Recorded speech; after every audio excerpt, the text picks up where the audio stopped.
Hi, everybody. This is the first lesson in Unit 2 of Grade 9 Transmath. This is statistics. And the first thing you should do is you should watch this TED Talk here about why do airlines sell too many tickets. It's an interesting short little video, about 5 minutes long.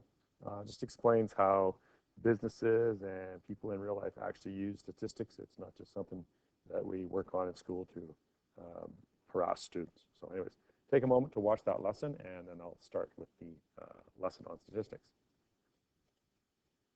Okay, so once you've watched the video, let's have a look at this here. Statistics is the study of obtaining, analyzing, presenting, and interpreting numerical data is called statistics. So the first thing is, where do we get this data from? How do we obtain it?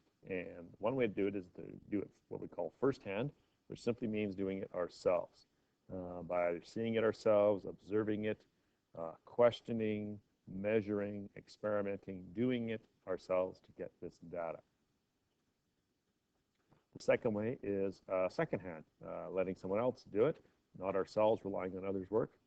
You might look at it in an encyclopedia, which is something that you guys probably aren't even familiar with. Maybe grandma and grandpa still have one in their home. I remember having one when I was a kid. Books, online research, newspapers, reference books, internet, anything where you don't rely on someone else.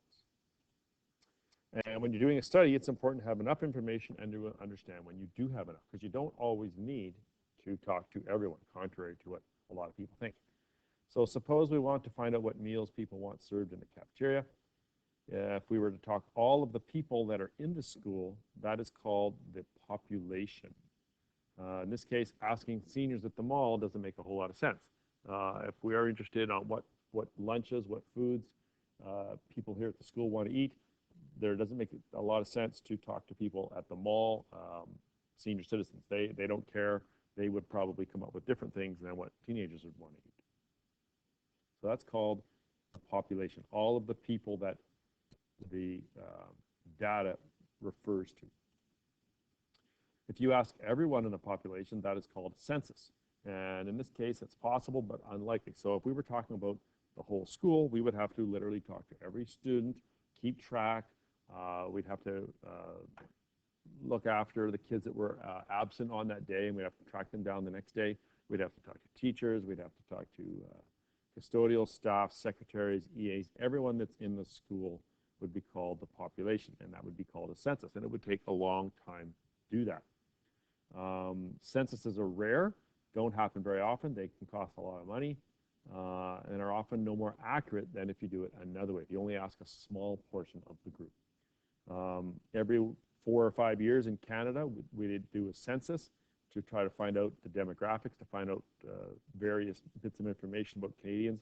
They cost a lot of money, they take a lot of time, and generally they are not a whole lot more accurate than if you just do a sample. And that's the next word I want you to know.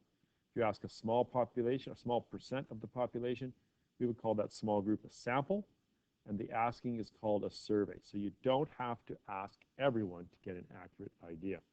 So in our case, suggest ways that we can survey the school population. So pause the video for a second, think about this, and then I'll give you a couple answers.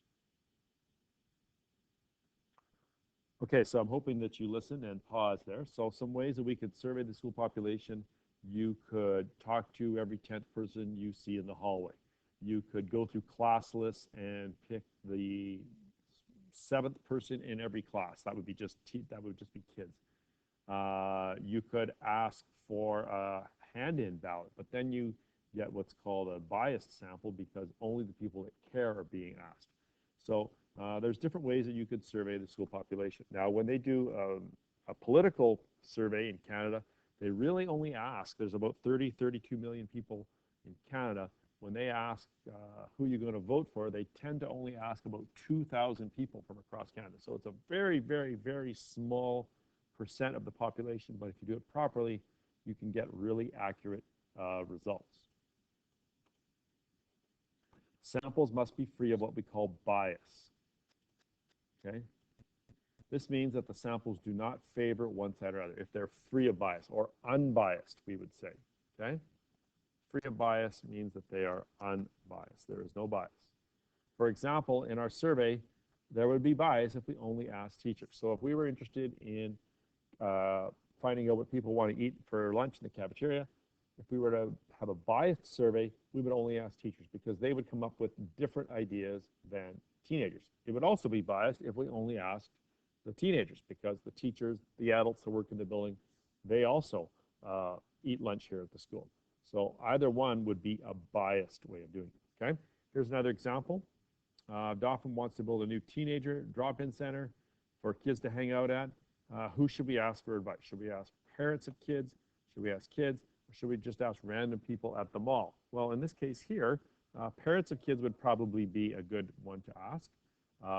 Kids, because they're the ones that are going to be going to this walk-in hangout center, drop-in center. People at the mall, you're going to get people that don't really care.